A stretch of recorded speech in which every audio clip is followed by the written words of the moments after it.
como estão as suas economias? Você está conseguindo guardar dinheiro para comprar o carro novo, a casa, ou então realizar aquele sonho de viajar para o exterior? Difícil, né?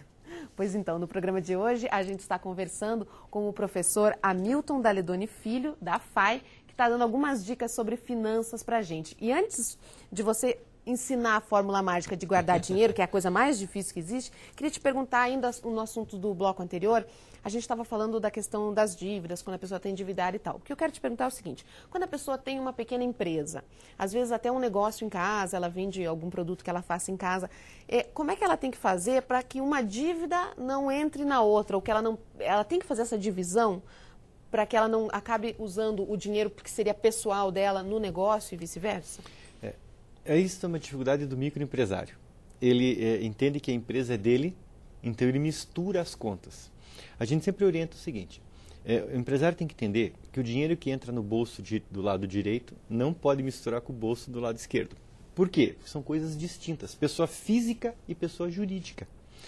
O ideal é até que ele tenha duas contas separadas no banco. Perfeitamente. Quer dizer, então, o que é o ideal? Ele tem as suas contas organizadas e tem as contas da empresa.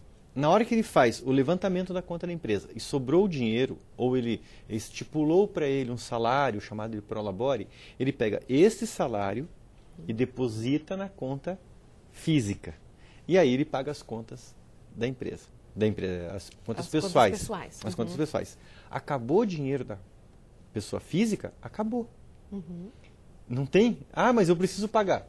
Não se programou. Não posso misturar, porque ele vai lá no caixa e diz, é meu mesmo, é tudo a mesma coisa, e começa a pegar dinheiro para pagar as outras contas. Isso não pode acontecer. Isso é organização.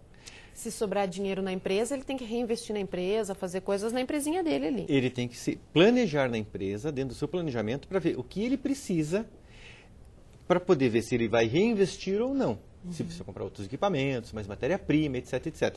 Agora, aqui na conta pessoal, é a conta pessoal. É como você está em casa e diz assim, ou você casou, né? Está na tua casa, pagou tuas contas, aí você olhou no final do mês e assim, faltou dinheiro. Se liga e diz, pai, mãe, me empresta dinheiro. Né? Não faz sentido mais. Por quê? Porque você tem sua vida própria, você individualidade, quer dizer, você tem que se organizar. Você não pode ficar pedindo socorro. Como cheque especial. Tem gente que diz assim, cheque especial, para alguns, virou salário. E não é. Cheque especial é um limite que o banco te dá para você usar o dinheiro dele e devolver depois. Mas não é teu, é do banco. E as pessoas dizem, quanto é que você ganha? 3 mil. 3 é 1.000 meu e 2 do banco. Não, você ganha 1. 2 é do banco. Quer dizer, não pode esquecer que você tem que ir devolvendo esse dinheiro. Por quê? Porque as pessoas confundem. E o empresário normalmente faz isso. Ele mistura as contas e usa só o caixa da empresa. Isso está totalmente errado. Financeiramente falando, é um equívoco. E o risco é a empresa dele falir mesmo. Sim, porque aí ele vai trabalhar... Sabe o que acontece? A gente ouve muito empresário falar. Ele diz assim, poxa, eu trabalhei o mês inteiro e não sobrou nada para mim. Sim, mas ele pagou todas as contas da casa com o dinheiro da empresa. Não sobrou porque ele não se organizou. Então, a gente gasta mais, muitas vezes, do que ganha. E aí volta que nós estamos no bloco anterior. Quer dizer, eu tenho que gastar o que eu ganho. No máximo. No máximo. Eu tenho que fazer uma reserva, procurar fazer uma reserva. E como é que faz isso? Se a pessoa faz essa análise que você comentou antes, coloca tudo lá no papel, quanto que gasta, quanto que recebe, e percebe que ela gasta mais do que ganha. O que corta onde? Como é que faz para organizar as contas? Veja, são duas situações. Uma delas é você perceber que gastou um pouco mais do que você ganha e reordenar algumas coisas e entrar no eixo. Tem gente que gastou muito mais do que ganha e está afundado. Bom, aí eu tenho que cortar supérfluos. O almoço fora, corta. O passeio, corta. Andar de carro todo dia, corta, vou de ônibus. Quer dizer, é fazer cortes radicais, efetivamente. Ou eu entro no eixo, ou eu quero entrar no eixo com minhas contas, ou então não faço nada. Eu continuo levando do jeito que está. Quer dizer, então eu tenho que colocar minhas contas e dizer assim, vamos reduzir a luz, o telefone, a água, despesas às vezes pequenas dentro de casa, mas que as pessoas não percebem. Então, vou ser um pouquinho mais rápido no meu banho, eu não vou ficar lavando o carro toda semana, eu lavo cada 15 dias, a luz eu apago as lâmpadas na hora que eu sair do ambiente, só ligo a hora que eu estiver no ambiente. Então, são coisas pequenas que valem bastante depois no final do mês. No final das contas, o volume acaba sendo grande. Exatamente, porque se imagine uma casa com 4 a 5 pessoas, se cada um economizar um pouquinho, no final, eu economizei de R$50, é muito pouco. Não, 50 é 50, num ano são R$600. Quer dizer, é essa conta que a gente não faz. É como você às vezes dá uma gorjeta, você dá um dinheiro lá para quem guardou o carro, mas eu só dei R$2. Sim, R$2 de manhã, R$2 de tarde, já são 4 por dia. Na semana são 20, no mês, né, já são R$80. Mas 80 você faz um mercado de final de semana. Quer dizer, é isso que o pessoal não faz a conta. A gente não pega o pequenininho e vai somando. A gente olha que é um valor pequeno, então eu vou desprezando o valor pequeno. E tem que chamar toda a família para fazer essas contas juntos. Tem gente às vezes, a pessoa que é mais responsável pelas contas de casa, ela não quer abrir para a família que a situação está complicada e fica sofrendo, economizando sozinha. Isso não é legal. O ideal é sentar mesmo com a família inteira, mesmo as crianças que são menores. Sim, porque na hora que você não precisa, claro, mostrar a situação, né? Caiu a casa. Não. Você vai sentar e dizer assim, pessoal, estamos com dificuldade. O que é que cada um de nós pode fazer para ajudar? Entendeu? Então, por exemplo, eu tenho uma empregada. Vamos ter que dispensar a empregada. Então, você lava a louça, você ajuda a arrumar a cama. Quer dizer, você começa a dar atividades e funções para os outros, para as crianças, principalmente os menores, já ensinando a responsabilidade de ajudar e também de que isso vai melhorar a condição da família. Veja, muitas vezes é um período. 6 meses, 9 meses, 1 ano, mas ele consegue pôr a casa em ordem. Então, é pôr a responsabilidade para os outros também observarem que eles são corresponsáveis. Na hora que eu gastei demais, meu pai teve que pagar a conta, por quê? Porque eu gastei demais também, então eu vou ajudá-lo. Meu pai está trabalhando? Bom, o que eu posso fazer para ajudar? Eu não posso trabalhar, mas eu posso fazer em casa. Eu posso ajudar minha mãe. Aí a minha mãe pode fazer algo que poderá ajudar na renda da casa. Quer dizer, é fazer com que as pessoas se envolvam no trabalho de casa também. Colocou tudo em ordem, as contas estão perfeitas, ninguém está devendo mais nada. E agora, como fazer para não entrar em novas dívidas? Ou então para poder comprar televisão, fazer a viagem? Não ficar só contando com aquele 13º salário para as férias de dezembro também não é legal. Não, na verdade é planejar. Né? Então, você começou o ano agora. O que é que nós vamos fazer neste ano?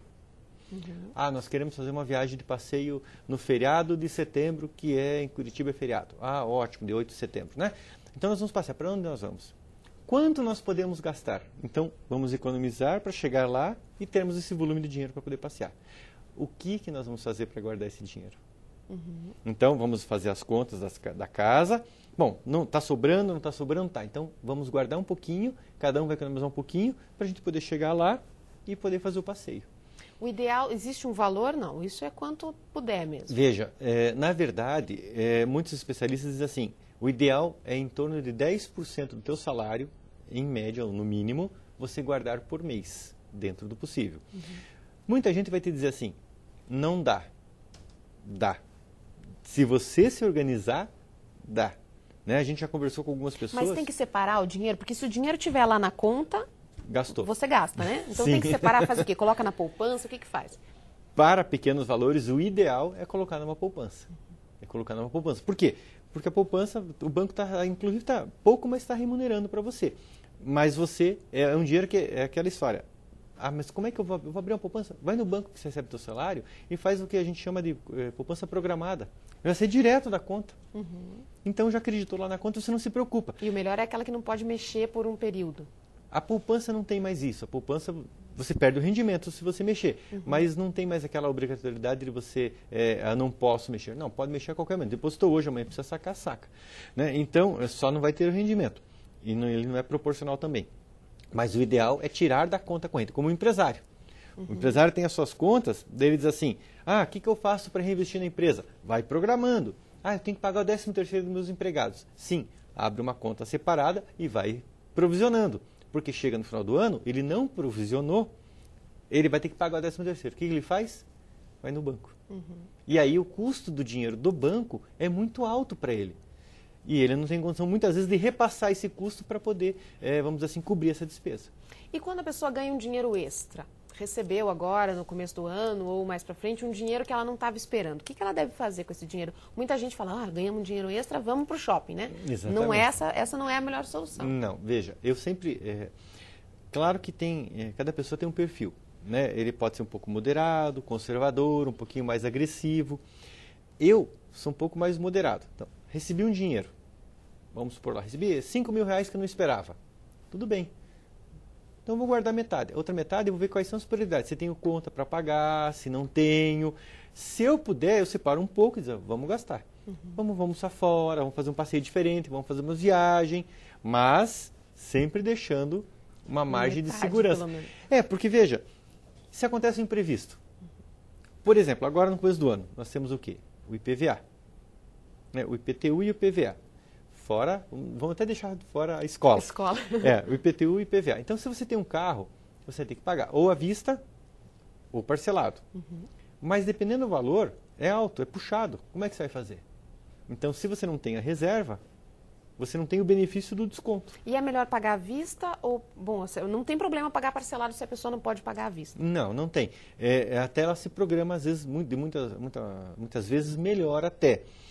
Mas se ela puder pagar à vista, eu tenho uma filosofia. Eu pago à vista para não ficar com conta pendurada para trás. Né? Por quê? Dentro da minha programação financeira, eu aprendi com o tempo, né, e todos esses anos aí trabalhando, que o meu salário, ele não é um salário fixo, ele é variável. Isso é mais complicado ainda, né? Então, no final do ano, ele varia. Porque como nós trabalhamos por semestre, muda a minha grade. Quando muda a grade, pode aumentar, como pode diminuir as minhas aulas. Porque depende de matrículas, etc, etc.